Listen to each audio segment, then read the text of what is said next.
If you want to go from a soul-crushing job to a career that actually matters, that pays well, stick around and learn how you too can join the $4 trillion a year electrify everything and power it with the renewable energy industry.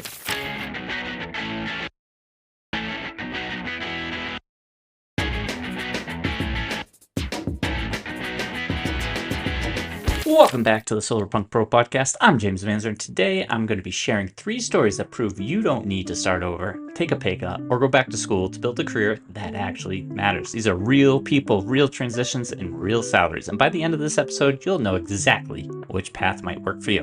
Now, podcast statistics say that if you're listening to this, there's a good chance you're on your commute and you're crawling along at a good 4 miles per hour. Or maybe you're winding down in bed after a long day of VLOOKUP tables. And you found me wondering if this is really what you're supposed to be doing with your life. Maybe you've got a decent salary, some good benefits, a title that sounds impressive at dinner parties, but it takes you 10 minutes to explain what it is you actually do. You're also exhausted, you're uninspired, and you're secretly terrified that you're wasting the best years of your life, solving manufactured crises, while the actual world burns down around you. If that sounds familiar, you're in the right place, because over the next 20 minutes, I'm going to show you there is a way out that doesn't involve taking a pay cut or going back to school for 4 years. Now picture this. You're sitting in a government office, it's 2010, and Elon Musk walks in asking you for nearly $500 million to build electric cars. Everyone thinks he's crazy. Now, do you write him the check or do you play it safe? And that is exactly the position Brendan Bell found himself in as the Director of Strategic Initiatives for the U.S. Department of Energy's Loan Programs Office.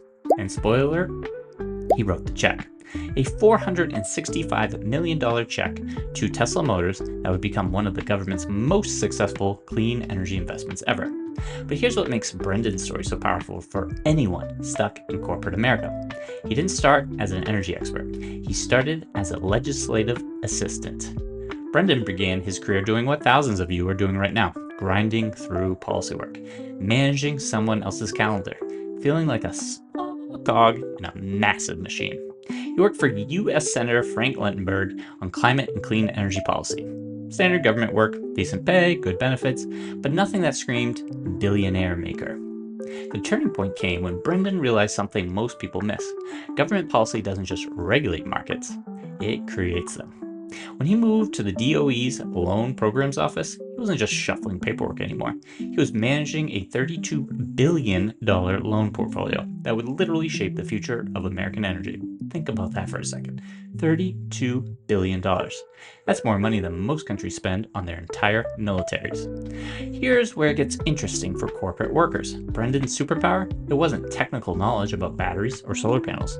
His superpower was understanding how government decisions create private market opportunities. He could read the tea leaves of policy and predict where the money would flow. That Tesla loan? Yeah, Tesla didn't just pay it back. They paid it back 9 years early with interest. The government made money. Tesla became the world's most valuable car company, and Brendan Bell, he became the guy who could spot winners before anyone else. After proving he could deploy government capital successfully, Brendan made the move that transformed his career forever. He left government service and co-founded Aligned Climate Capital with CEO Peter Davidson and General Counsel Lawrence Rodman. Think about this career trajectory, from legislative assistant to managing $1.8 billion in private climate investments. Today, Aligned Climate Capital has assets under management across 3 strategies: venture capital, tax-advantaged distributed solar, and climate infrastructure. As COO and managing director, Brendan now makes private equity salaries while doing the exact same thing he did for government, deploying capital into climate solutions. Except now, instead of government constraints, he has private equity returns. So if you're working in government, policy, finance, or any role where you understand how regulations shape markets, private climate investors will pay premium salaries. We're talking $200 to $500K base salaries to have you guide their capital. The skills you're using to navigate corporate bureaucracy, those translate directly to understanding how policy creates market opportunities. Brendan, he didn't learn rocket science. He learned how to connect government decisions to private profits. If you understand how government policy shapes markets, he says, private investors will pay premium salaries to have you guide their capital toward trillion-dollar opportunities. Now, what if I told you the skills you're using to solve boring corporate problems could make you a billionaire solving climate problems instead? Meet Dean Solon, a guy who went from making automotive brush cards to becoming one of America's newest billionaires. And the crazy part? He did it by applying manufacturing knowledge he already had to an industry that desperately needed it. Dean was doing exactly what millions of you are doing right now. Technical sales at automotive, tier 1 and tier 2 companies. A good job, decent money, but he was essentially helping other people get rich by solving their manufacturing problems. In 1996, Bosch Automotive approached Dean with an interesting proposition. Start your own manufacturing business and become our sole vendor for automotive brush cards. Dean took the leap. He founded Shoals with partners, and by 2000, he bought out his partners and owned the whole company. But here's where most people would have stayed comfortable. Dean had a profitable manufacturing business serving the automotive industry. Steady customers, predictable revenue, comfortable lifestyle. But Dean saw something most people miss. In 2000, solar was barely a blip on anyone's radar. The entire industry was experimental, risky, and honestly, it was kind of weird. But Dean looked at solar installations as something familiar, complex electrical systems that needed better manufacturing solutions. So he made a decision that would eventually make him worth over $2 billion. He pivoted Shoals from automotive manufacturing to solar manufacturing. Early 2000s, requests from First Solar and SunPower to develop their wiring and junction boxes put Shoals and Dean on the map. While everyone else was trying to figure out solar panels, Dean was solving the unsexy but critical problem of how to connect everything together safely and efficiently. Think about this for a second. Dean was not inventing solar panels. He wasn't creating revolutionary battery technology. He was taking manufacturing expertise he already had and applying it to the electrical balance of systems solutions. Dean built Shoals into the leading provider of electrical balance of systems for solar energy. Not the sexiest part of solar, but absolutely critical. Every solar installation needs his products. In 2021, Shoals went public with an IPO of 88.5 million shares for total net proceeds of, wait for it, more than $2.2 billion, the largest renewable sector IPO ever. Dean's stake? Estimates put his net worth somewhere at over $2 billion. So let's put that in perspective. A guy who started in automotive technical sales became a billionaire by the age 60. Not by inventing some revolutionary technology, but by applying existing manufacturing knowledge to solve new problems in a new industry. And here's what I love about Dean's story. After 25 years of building Shoals, he could have retired to a private island. Instead, he launched Create Energy in 2023. It's a one-stop shop for renewable energy developers. And in 2024, he launched Recreate with plans to produce up to 5 gigawatts of solar modules for North American and EU markets. Dean's quote about leaving Shoals tells you everything. You go from a founder with a renegade mindset, always improving and cannibalizing past success, to a company that has lots of rules and responsibilities to the public market. I gave birth to my baby Shoals. I raised her and introduced her to her fiance and walked her down the IPO aisle. Like a good father, I needed to step aside. See, Dean's superpower wasn't some unique technical genius. His superpower was taking skills he already had and applying them to an industry that desperately needed solutions. So if you're in technical sales, manufacturing, operations, or any role where you solve complex problems, the renewable energy industry will reward you beyond your wildest dreams. But you have to be willing to see opportunities before they become obvious. So the skills that transfer, its technical sales experience, they translate directly to renewable energy sales. Manufacturing knowledge is desperately needed across the industry. Problem-solving skills are worth billions when applied to the right problems. You can start small and scale. Dean started with brush cards and built a billion-dollar empire. If you can solve technical problems and scale solutions, the renewable energy industry will make you rich beyond your wildest dreams. The next Dean Solon is sitting in a manufacturing job right now. Is that you? Looking around, What if your biggest career weakness was being stuck in corporate management is actually your secret weapon for leading the energy transition? Meet Mary Powell. Her story proves that you don't have to abandon your corporate skills to build a career that matters. You just have to redirect them toward problems worth solving. Mary Powell came from what she calls a, quote, very art-inspired family background. She didn't grow up with any orientation towards business, nor towards the world of energy. Most of us didn't grow up dreaming about kilowatt hours and distributed energy resources.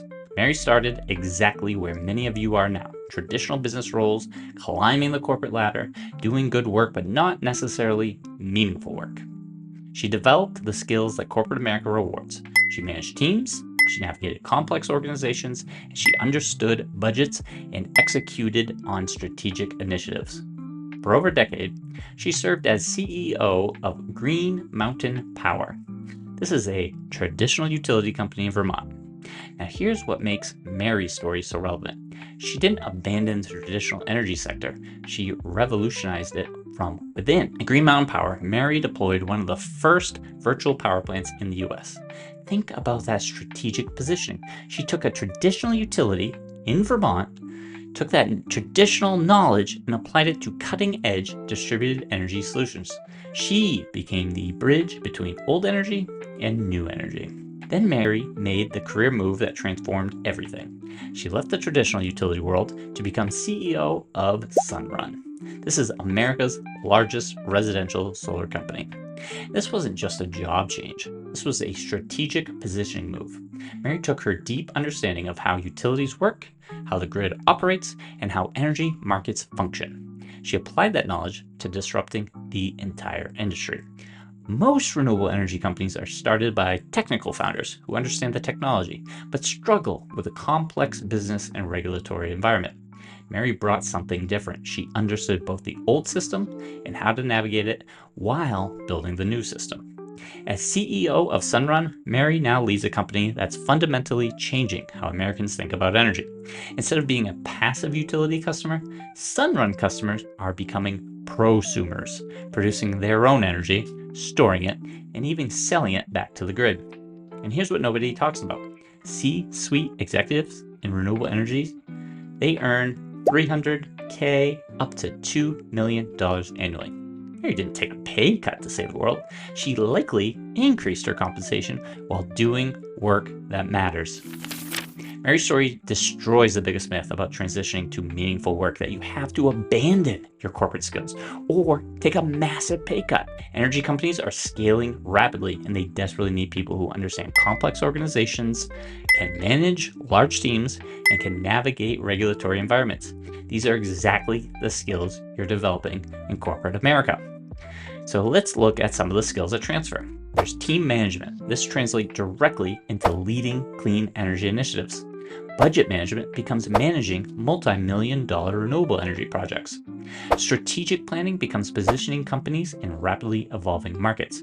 And there's stakeholder management. This becomes navigating utilities, regulators, and customers.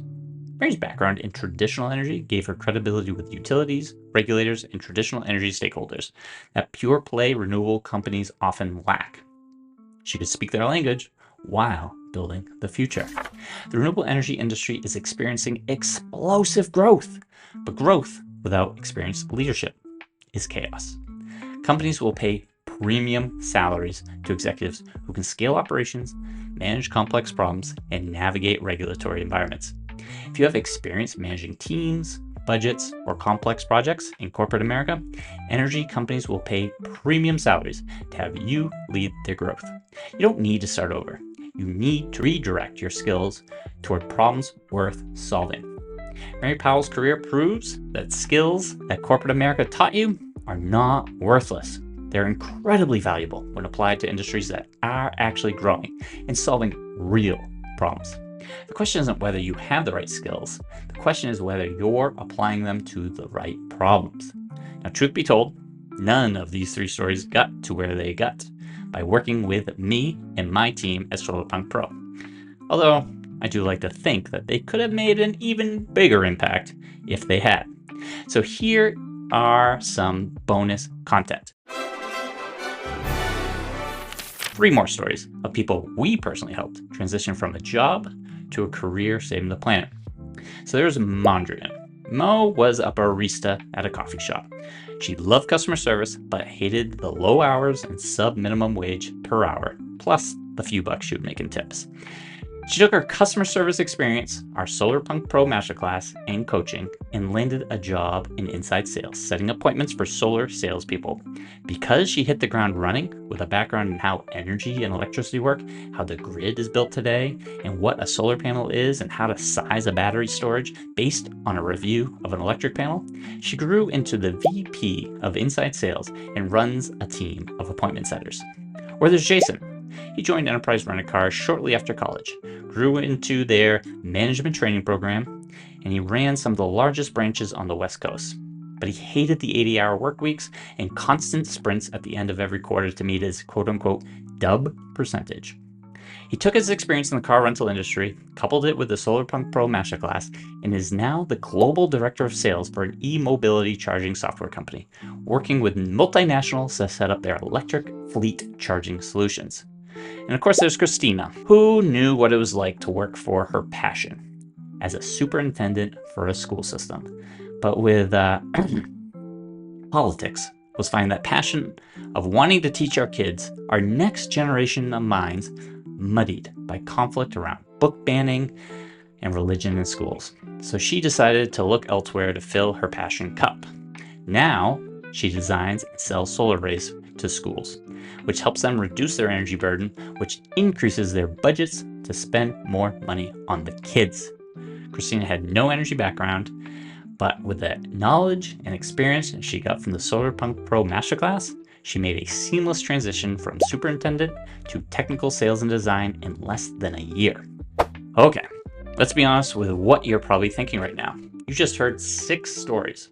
Brendan Bell going from legislative assistant to managing $1.8 billion in climate investments, or Dean going from automotive sales to billionaire status, and Mary Powell leveraging corporate experience to lead America's largest residential solar company. Maybe you're thinking, that's great for them, but how does this apply to me? How about me? I'm not working in government like Brendan. I don't have manufacturing expertise like Dean. I'm not already a CEO like Mary. Here's what I want you to understand. These 6 stories, they represent just the tip of the iceberg. The renewable energy industry isn't just creating a few dozen high-profile success stories. It's creating millions of career opportunities right now.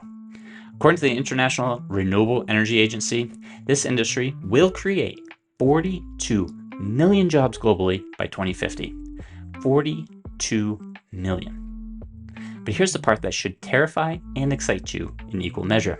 Most people are sitting on the sidelines, while the biggest economic transformation in human history happens around them. Brendan didn't wait for the perfect moment to make his move. Dean didn't wait until he was an expert in solar technology. Mary didn't wait until she had all the answers about distributed energy solutions. They saw the opportunity. They positioned themselves and built their expertise while they built their careers. But here's a question I want you to sit with. What if the reason you're feeling burned out isn't because you're lazy or ungrateful? What if it's because you're using valuable skills to solve problems that don't matter, while the world needs exactly what you have to offer? You have 3 options. And honestly, which one you choose tells me everything about whether you'll be telling your own success story 3 years from now or still complaining about your job. Option 1, do nothing. Close this podcast, go back to scrolling LinkedIn, and convince yourself that someday you'll make a move. I'll see you back here in 6 months, still frustrated, still burned out, and watching other people build the careers you wish you had. Option 2, you get the full picture. If today's episode opened your eyes to possibilities you didn't even know existed, I got something just for you. I just finished 100 careers that will power the future. This is the ultimate guide to jobs in the electrify everything economy. This isn't some just generic career guide. This is 100 specific roles with salary ranges from $45,000 a year to $500,000 a year. Organized by the skills you already have. Finance background, I'll show you 15 ways to make money in climate investing. Manufacturing experience, here are 12 roles where you can build the next billion-dollar company. Corporate management, here's your roadmap to leading the energy transition. The guide includes everything: which cities are hiring, which skills command premium salaries, and exactly how to position yourself. Because here's what Brendan, Dean, and Mary all had in common: they knew where the opportunities were before everyone else. Option 3, go ahead. Let's get personal and let's figure out your strategy. Maybe you're thinking, this sounds great, but what about my specific situation? I get it. Your background is unique. Your location has different opportunities, and you've got constraints they didn't have. That's why I offer free 30-minute industry analysis calls. I'll spend half an hour mapping out the specific companies, incentive programs, and career paths in your area. We'll look at your background and figure out your highest probability path into the industry. It's completely free. Think of it as my way of paying it forward. Because honestly, the faster we get talented people like you into this industry, the faster we solve climate change and build the economy of the future. Option 4. But maybe there's something deeper going on.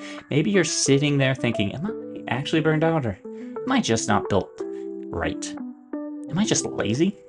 Am I making excuses, or do I actually need to make a change? If that resonates with you, go ahead. Take our Are You Burned Out or Are You Just Lazy quiz. It's 5 minutes that might change your perspective on everything, because sometimes the first step isn't figuring out your next career move. It's figuring out whether your current situation is sustainable. Bottom line, Brendan didn't know Tesla would become the world's most valuable car company when he approved that loan. Dean didn't know Shoals would IPO for $2.2 billion when he switched from automotive. Mary didn't know residential solar would explode when she made the jump from traditional utilities.